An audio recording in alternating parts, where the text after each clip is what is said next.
The Awakener of Congo, Simon Kimbangu's genesis. Simon Kimbangu emerged from the heart of Congo. He was a man touched by the divine, a voice for his people. Born under the shadow of colonial rule, his spirit yearned for more.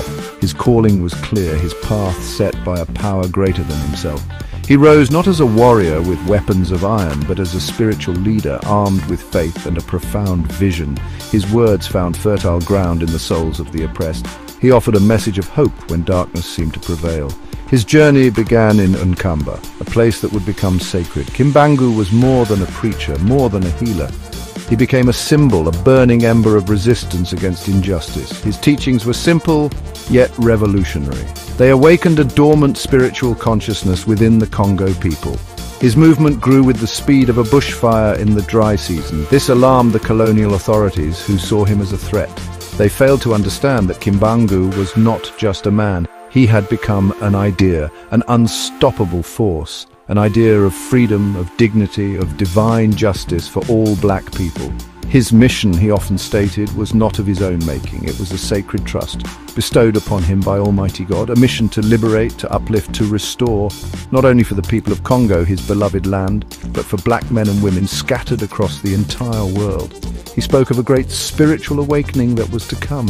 He painted a vivid picture of a future where the chains would fall, where the downtrodden would rise and claim their rightful inheritance. His prophecies carried the undeniable weight of divine truth. The very essence of Simon Kimbangu's message was woven with threads of faith. He spoke of unwavering hope in a God who saw their suffering, a God who heard the cries of the afflicted and would not forsake them. He taught the difficult path of love, even for one's oppressors. Yet he also spoke with certainty of a coming justice, a divine reckoning and an ultimate vindication for the righteous. His own life, marked by sacrifice and endurance, became a living sermon. He embodied the resilient spirit of Africa, a spirit that could not be broken. His legacy continues to echo, inspiring millions to keep the faith strong. The 10th day of September in the year 1921 remains etched in memory. It was a Saturday, a day that would mark a profound turning point. In Mbanza and Sanda, within Congo Central, Simon Kimbangu stood before a multitude. The air itself seemed to hold its breath, heavy with unspoken anticipation. He spoke not with fear, but with a serene and resolute voice. The Spirit of the Almighty, he announced, had revealed his will. The time had come for him, Simon Kimbangu, to surrender to the authorities. This was not an admission of defeat nor an act of cowardice. It was a necessary step in a grand unfolding divine plan. He did not offer false comfort or try to sweeten the bitter cup. He laid bare the difficult path that lay ahead for them all. His arrest, he prophesied, would unleash a terrible period. A time of unspeakable persecutions would descend upon him, and many of his devoted people would share in this suffering. Yet even as he spoke these grave words, he offered a shining light. He assured them with unwavering conviction of God's constant presence. The Spirit of our Almighty God, Mpeve Yabatata Nzambia Mpungu Tulendo, would never ever abandon them. Their deeply rooted faith would be their unyielding shield against the storm. Kimbangu possessed a keen insight into the minds of his adversaries. He knew the colonial government would attempt to silence him completely.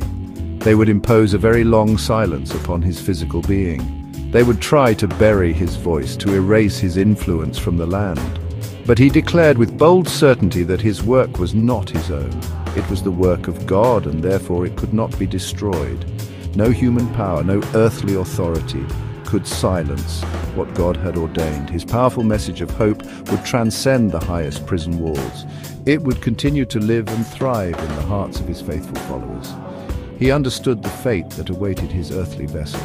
His physical self, he acknowledged, would face deep humiliation and pain.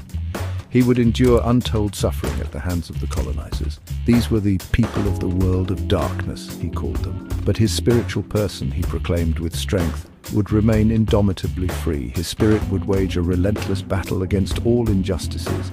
It would tirelessly combat the forces that sought to oppress his people.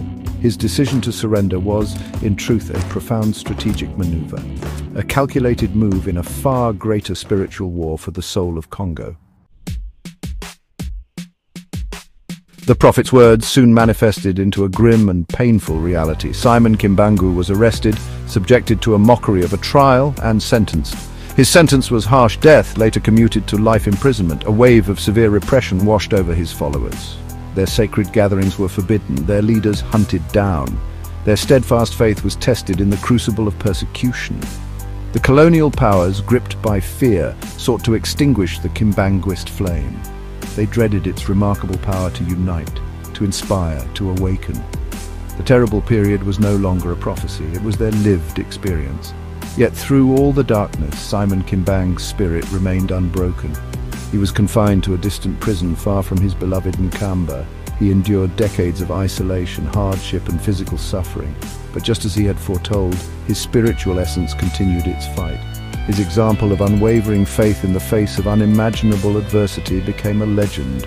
He demonstrated to the world that physical chains could bind the body, but they were powerless against a spirit committed to God's truth.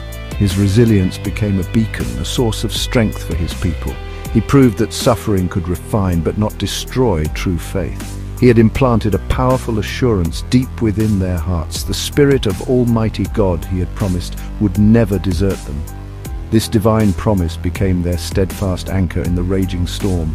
They clung to his words, his prophecies, his unwavering example. They believed with all their being that their suffering was not meaningless. It was an integral part of a larger divine tapestry, a plan that would ultimately culminate in glorious liberation. This profound faith sustained them through long, dark decades of trial. It kept the flame of hope burning brightly in the heart of Congo. Kimbangu knew with a certainty that transcended human understanding that his work was divine. It was not a mere human movement born of fleeting ambition. It was a spiritual edifice built upon the rock of God's will. Therefore, it could not be dismantled or destroyed by human hands. The colonial authorities could, for a time, silence his physical voice. They could imprison his body, hoping to break his influence.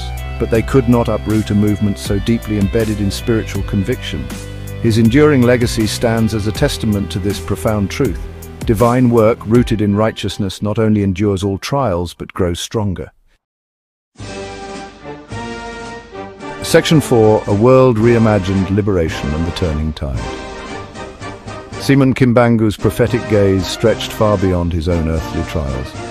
His was a vision that encompassed the destiny of his people and beyond. He proclaimed a message of liberation that thundered with divine authority. He was sent, he declared unequivocally, to liberate the people of Congo, and this mission was not confined to the borders of his homeland. It extended to black men and women throughout the entire world. This was a radical, revolutionary pronouncement in a colonized world. It boldly challenged the very pillars of colonial domination and racial hierarchy. It planted potent seeds of hope for a future unshackled from oppression. He prophesied a dramatic and fundamental transformation of the world order. A time was fast approaching, he revealed, a truly astonishing time, when black man will become white and white man will become black. This was not a literal physical transformation of skin color he spoke of. Rather, it signified a complete and radical reversal of global power dynamics. The existing spiritual, moral and political foundations would be profoundly shaken. Those who were oppressed and marginalized would rise to prominence. Those who held power unjustly would see their dominance wane. This was his powerful vision of divine justice reordering the world. For the beloved people of Congo, this prophecy held a special meaning. It meant they would finally become true masters in their own ancestral land. They would assume the dominant roles in shaping their nation's destiny. Their decisions, born from their own wisdom, would guide their path, and in time their influence would radiate outwards beyond their borders. Other nations, even the powerful ones, would be compelled to heed their counsel. Congo would achieve genuine freedom and all of Africa would follow. This was the glorious promise he presented to his people, a future defined by sovereignty, self-determination, and restored dignity. This prophecy was not intended as a passive dream for a distant future. It was an active, energizing force designed to stir the people to action. It instilled within them a renewed sense of agency and profound purpose. It encouraged the Congo people to believe in their inherent strength, to see themselves not as perpetual victims of history, but as the chosen architects of their own brighter, liberated future. Kimbangu's words painted a compelling picture of a world being set right. a world where justice, equality and righteousness would finally prevail. His vision served as an unwavering beacon guiding them towards that new dawn. Section 5. Freedom's shadow navigating the perils of a new dawn. Simon Kimbang's prophetic insight was remarkably comprehensive and unflinching. He did not only foresee the triumphant joy of political liberation, he also perceived with clarity the significant trials that would inevitably follow. He issued a sobering warning to his people. The decades immediately following Africa's attainment of freedom, he said, would be terrible and horrible. This was not a message of despair, but a call for preparedness. Political independence would not automatically translate into peace and prosperity. New and complex struggles would emerge from within the newly freed nations. The journey towards true holistic independence would be long and arduous. He foresaw a particularly painful reality concerning Africa's early leaders. Many of these rulers, he predicted with sorrow, would not serve their own people. Instead, they would prioritize and work for the benefit of the white people. They would, in essence, serve the economic and political interests of their former colonizers. This betrayal of trust would lead to great spiritual and material disorder. These leaders, often ill-advised by those same foreign interests, would make grave errors. They would fail to build strong, self-reliant nations. This was a stark and prescient warning against the insidious forces of neo-colonialism, a warning that echoed long after he spoke. The consequences of such misguided leadership would be tragic and far-reaching. He prophesied that these choices would plunge populations into murderous wars. Brother would tragically turn against brother, nation against nation. Widespread misery and instability would spread across the African continent. In the midst of this turmoil, many young people would grow disillusioned. Seeking a better life, a brighter future, they would leave Africa in droves. They would journey to countries predominantly populated by white people, hoping for education, for opportunity, for a chance to thrive. They would adopt foreign languages and be easily seduced by material comforts. Tragically, Kimbangu warned, many of these young African émigrés would face new hardships. They would become, in his poignant words, prey of white people. They would encounter discrimination, exploitation, and a loss of cultural identity. High mortality rates would plague these displaced communities, and some, he lamented, would never return to their ancestral homelands. This brain drain, this loss of precious human capital, was a deep concern for Kimbangu. He understood profoundly that political freedom without economic empowerment was hollow, and without spiritual self-reliance it was an incomplete victory. The path to true, comprehensive maturity was yet to be fully traversed. Section 6. The Shepherd's Call, the Bible, the King, and the Way.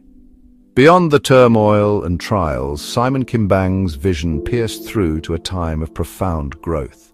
He spoke with conviction of a necessary, extended period, a period required for the black man to acquire deep spiritual maturity.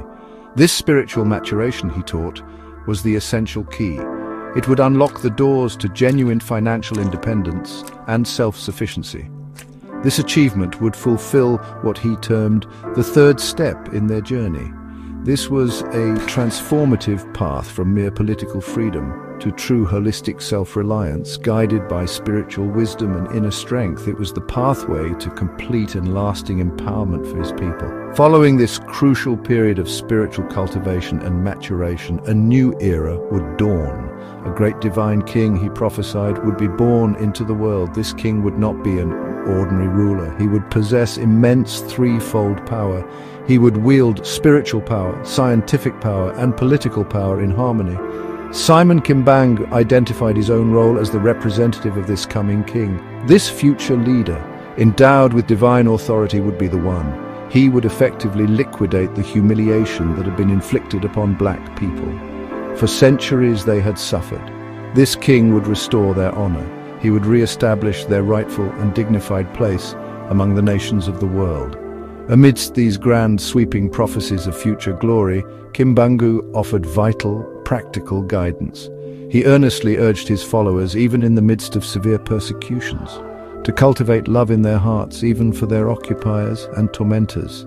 They were explicitly forbidden to harbor hatred, he stressed, for hatred was fundamentally contrary to the teachings of the gospel of Jesus Christ. He consistently emphasized the critical importance of reading the Holy Bible. Within its sacred pages, they could discern the true motives. They could understand the actions of those who had brought the book to them. They could meditate deeply upon its eternal moral principles for guidance. "I leave you nothing," Simon Kimbangu declared with heartfelt sincerity, "but the Bible. Read it frequently," he implored them, "and put into practice, without failure, God's commandments." This was his most cherished and enduring legacy, his most precious spiritual gift. He also cast his prophetic gaze towards a future time of ultimate peace, a time when all the present turmoil and conflict would finally cease, a blessed time when Jesus Christ would be glorified openly without any fear. God's children from every corner of the earth, from all races and nations, would unite together in joyful, harmonious worship of the one true God. This was the ultimate radiant hope he offered to his people, a hope firmly rooted in unwavering faith. Section 7. Kamba's Promised Cultural Roots and God's Unfailing Light. Simon Kimbangu's vision extended to the unique spiritual nourishment of his people. He prophesied the eventual creation of a sacred book. This book would be specifically for the black race and the Congo people. It would contain hidden things, profound revelations and wisdom, tailored to their distinct historical journey and spiritual understanding. Before his own prophesied return, a figure known as a Nalongi, a teacher, would emerge. This Nalongi's divine commission would be to write this sacred book and to diligently prepare the way for the foretold great divine king. This teacher, Kimbangu predicted, would initially face stiff opposition from his own generation, but he would eventually gather a multitude of devoted followers around him. The arrival of the great divine king, Kimbangu gravely warned, would be a momentous event. It would be very lethal and with no mercy for those unprepared or opposed. This stark pronouncement underscored the critical need for deep spiritual preparation. The teachings of the Nlongi would therefore be absolutely crucial in equipping the Congo people for the inevitable spiritual war that lay ahead. This was not merely about physical conflict or earthly battles. It signified a profound spiritual transformation, a decisive confrontation, a confrontation with the entrenched forces of darkness and injustice. It highlighted the profound seriousness of the path to complete liberation and divine justice. Papa Simon Kimbangu consistently placed immense heartfelt value on cultural and linguistic heritage. He often questioned the relentless, often destructive pursuit of material wealth. He decried the endless cycle of violence that plagued humanity, reminding people of the inherently fleeting nature of physical existence on this earth. He expressed profound and deep concern for future generations. He foresaw that a future generation of Congo people might lose their ancestral marital principles. Even more alarmingly, they might tragically forget their precious mother tongue. He passionately urged his followers to teach their indigenous languages, to teach them diligently to their children and their grandchildren. For these languages were a divine gift, an alliance of communication from God to each distinct human group. Despite the foretold trials, the bitter persecutions, and the internal challenges, Simon Kimbangu's overarching message culminates in a powerful, unwavering hope. He offered a steadfast divine assurance to his followers that God's omnipotent power would ultimately and decisively triumph over all the world's darkness. He even prayed for war to break out again in Europe, Mvita Yabuadiaka Kumputu, believing this would serve as a catalyst for the black race to awaken fully, to regain its lost spiritual maturity and strength. "Me, Simon Kimbangu," he declared with profound authority, "God has entrusted me with the responsibility of this world." His ultimate vision was of a future when Nkamba, his sacred village, would become a global beacon.